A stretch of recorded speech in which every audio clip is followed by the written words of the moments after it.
preseason camp's been a good camp. We've got probably our next biggest senior class we had since '06, and about 19 young men. They've been part of three, I guess, mediocre seasons for our standards around here, winning 5 or 6 games a year. And they're excited about this season.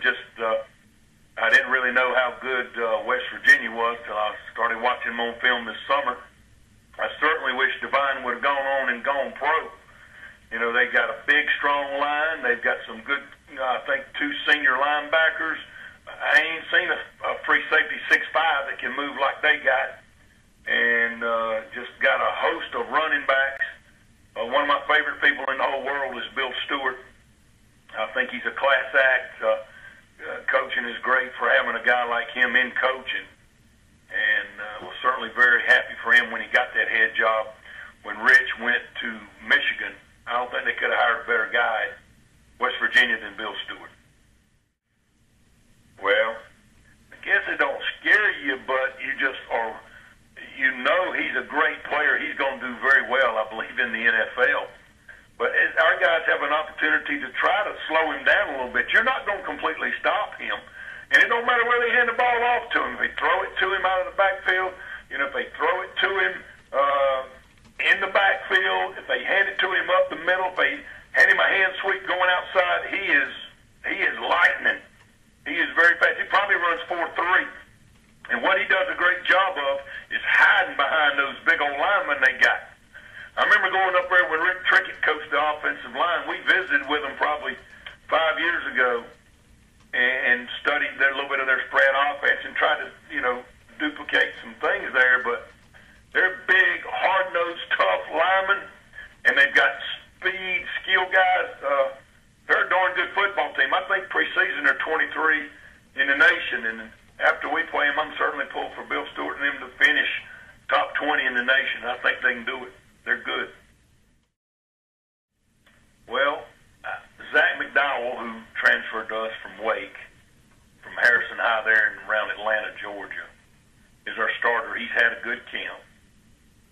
But he had a really pretty good sophomore year.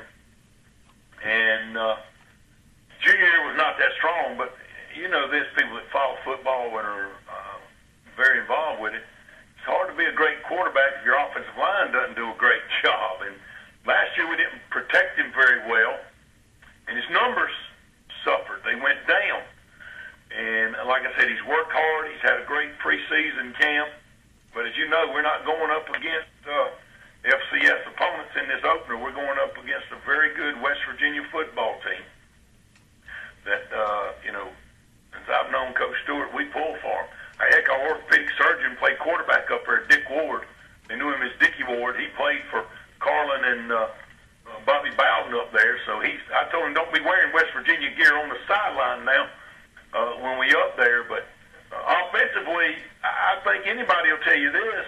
If Noel Devine, for anybody to be great, you got to have a darn good offensive line. And we returned 3 starters on that line in Seth Smalls, Brian Brooks, and Tim Franklin. And we've got 2 rookies in there with them. So, you know, how they go, we'll go. And how they go, Zach will go. And I think anybody will tell you at the end of the day, you'd like to be 60% run, 40% pass. I think not everybody wants to throw the ball 60 to 80% of the time. But for us to be a great team, our offensive line has to be great. For our quarterback to be great, I think they've got to be great and give him the time to make the reads and make the throws. And so, again, Zach had a great sophomore year, was all conference. Last year he didn't have a very good year, but it wasn't all Zach's fault. He's worked hard, and I think our guys have worked harder going into this season than any other season here in the past, other than back in '06 when we had a pretty darn good football team. So, again, what we do offensively probably depend on what West Virginia lets us do. They're pretty darn good.